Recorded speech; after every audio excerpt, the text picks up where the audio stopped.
Bueno, estamos analizando las PASOs, realmente una diferencia muy grande, sobre todo de la mayoría silenciosa, como digo yo, ¿no? Pero bueno, lo invitamos a Cristian que nos dé su mirada. Cristian Riom, hoy aquí en Los Olvidados, uno de los gestores de Los Olvidados históricos, digamos. ¿Cómo andás, Cristian? ¿Qué tal, Oscar? Sí, histórico. Del 2013. Sí, fue el sí. primer año, ¿no? 2013, creo que sí. Bueno, gracias por la invitación y tuvimos las PASO, pasamos las PASO.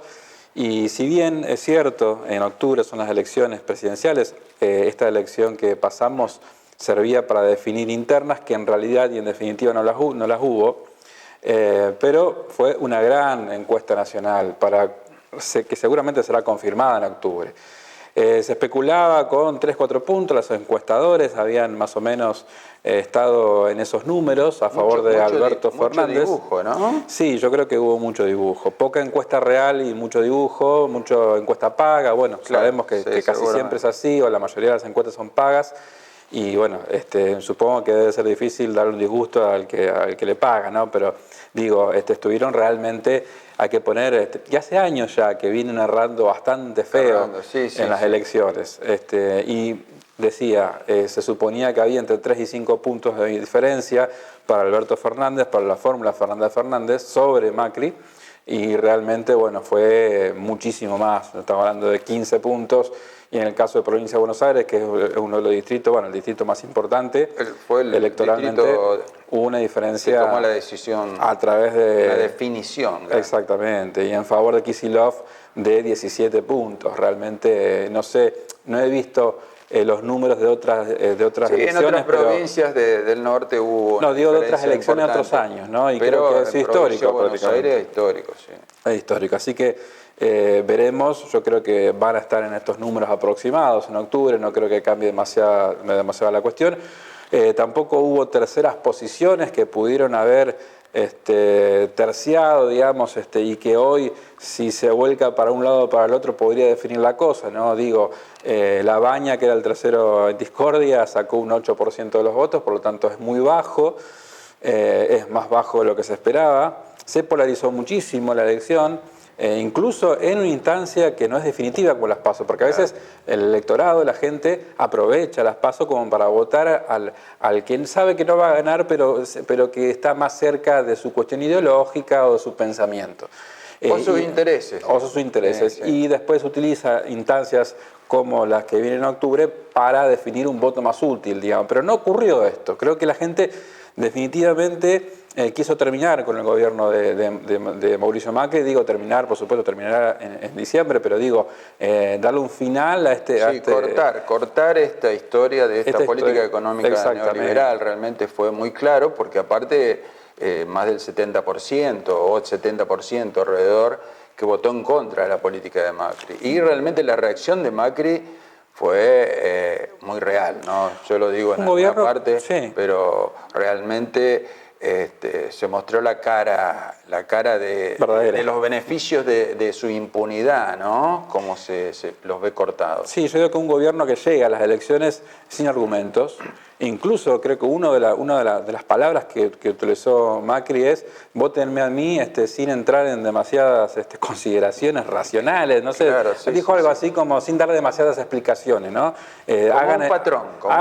Hagan expreso el voto a mí, digamos, sin dar demasiadas explicaciones. Y creo que llega sin argumento de gestión, porque con una clase media con el poder adquisitivo absolutamente devaluado, con una moneda devaluada, con los sectores más vulnerables peor que los que estaban antes. Entonces digo, un posicionamiento internacional que no es tal como él quiere vender, que volvimos al mundo, no es cierto esto. Las inversiones fueron especulativas nada más, que a nosotros no nos sirve para nada eso. Exactamente, no hubo un crecimiento, más allá de lo de China, no hubo un crecimiento de inversiones genuinas que respalden un modelo productivo.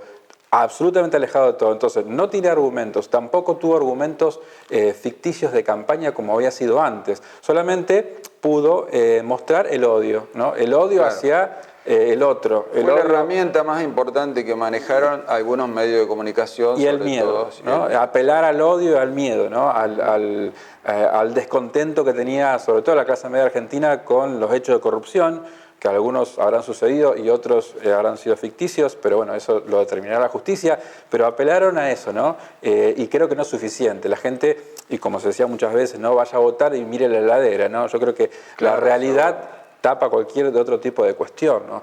Y más que salieron a la luz también en los últimos tiempos, toda la operación que se hizo no solamente acá en Argentina, sino en muchos lugares del mundo, operaciones falsas para perjudicar a un sector político y favorecer a otro, ¿no? Digo, en Estados Unidos con el triunfo de Trump, el Brexit, la salida de Gran Bretaña de la Unión Europea, del Reino Unido de la Unión Europea, ¿no? Y esos operativos que hicieron, esas campañas sucias que se hicieron a través de empresas de Internet que recolectaban datos a través principalmente de Facebook y de que después a través de eso hacían campañas sucias para favorecer a un candidato. Y lo que hicieron con los cuadernos, más allá de que la ruta del dinero, de la corrupción de obras públicas, y hay algunas puntas que pueden llegar a algo concreto.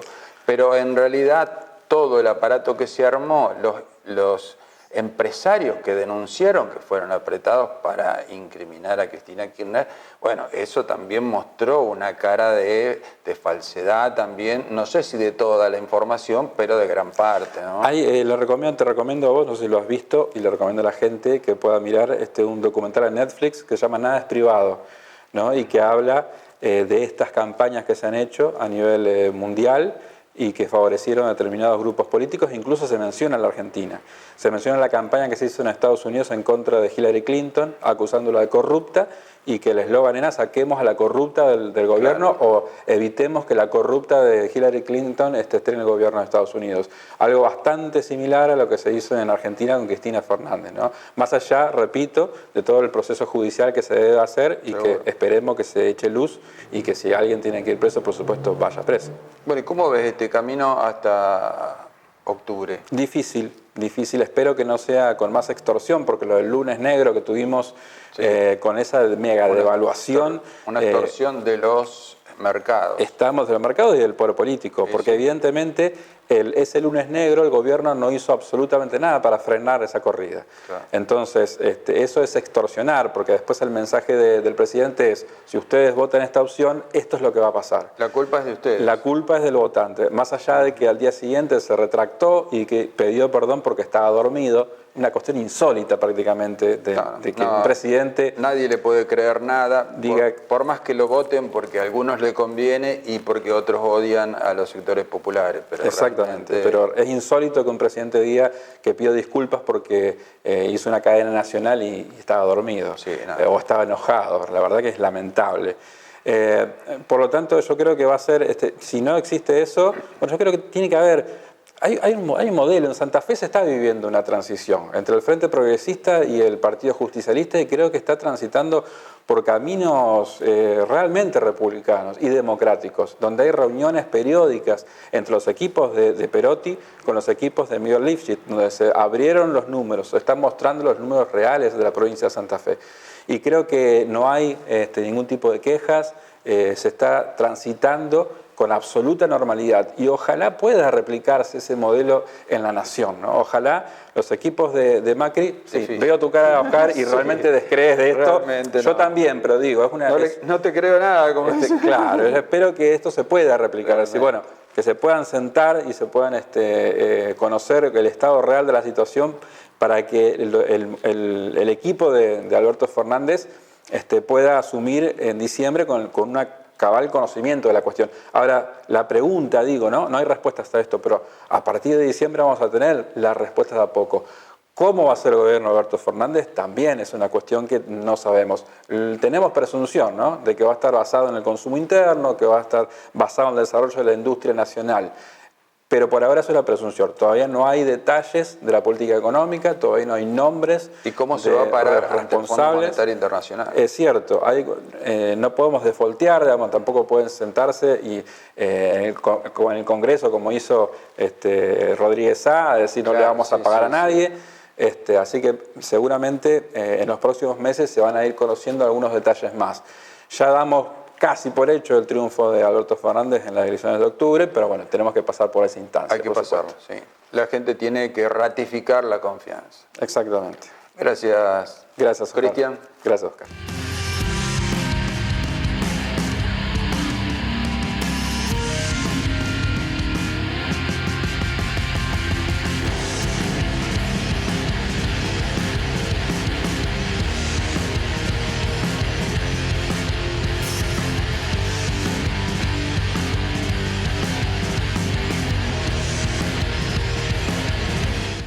Los tiempos cambian y el marco en el que se dan las actividades también. Pasa con la música, con los libros, pasa con los autores en general.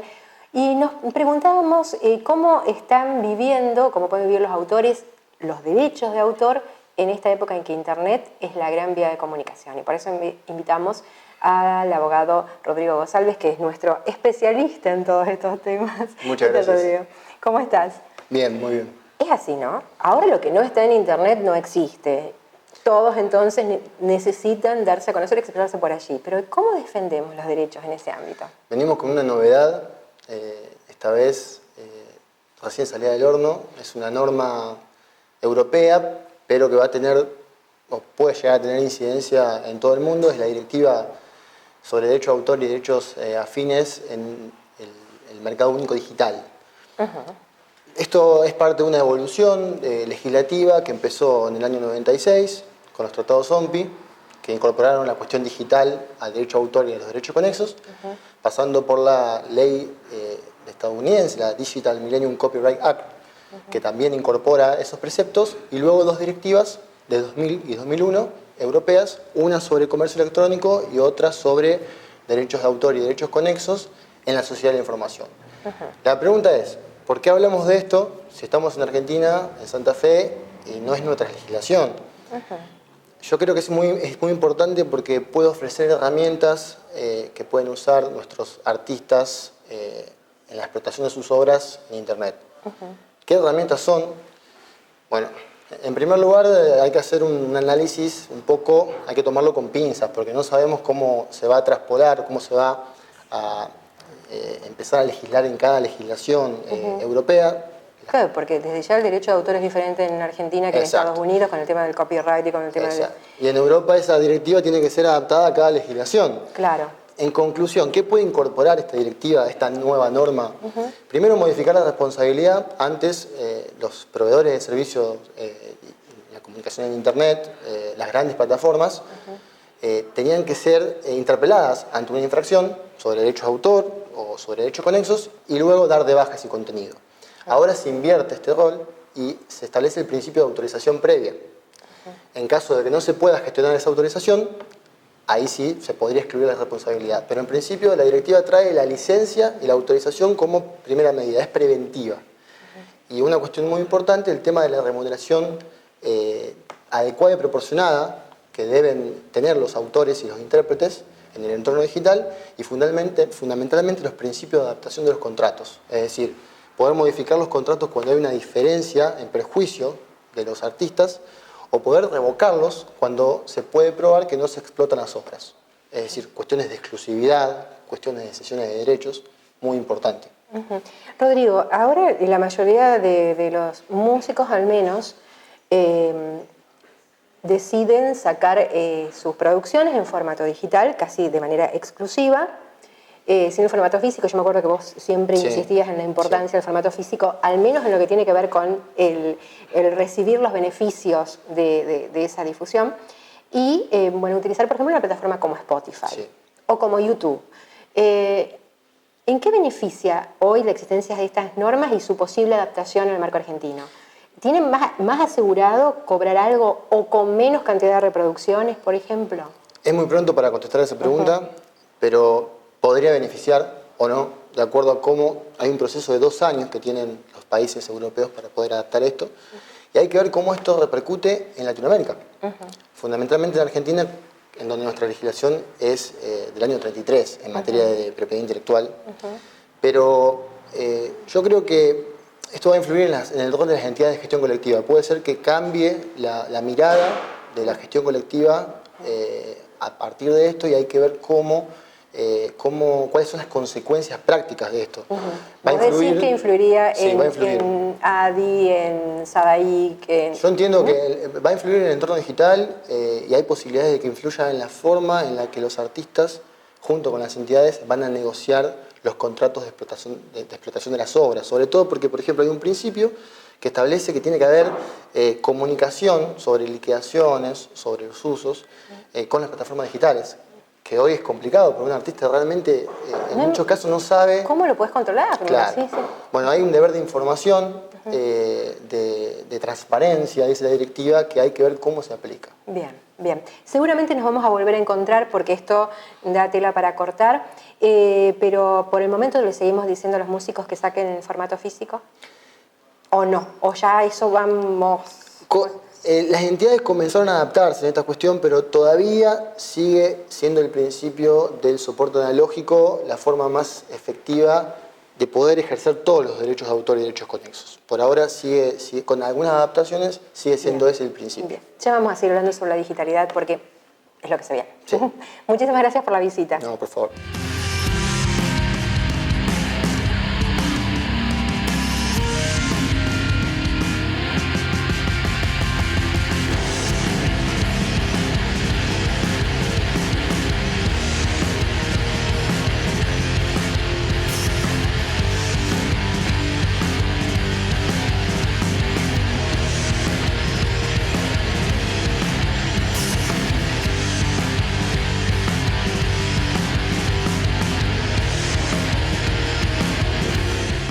Mi corazón con el Kini late más.